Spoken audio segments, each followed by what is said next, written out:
रुक उसको आगे जान दे, आगे जान दे उसको।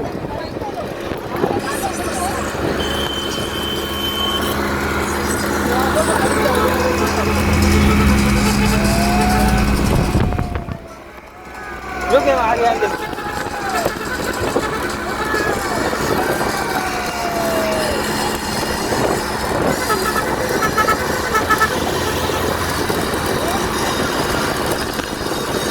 रुक आप क्या कर रहा?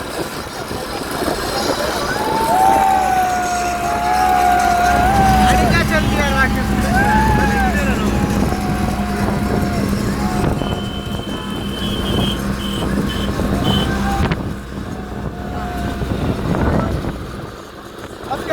हाँ चल बस हो गया, आप जाम कर रहा हूँ।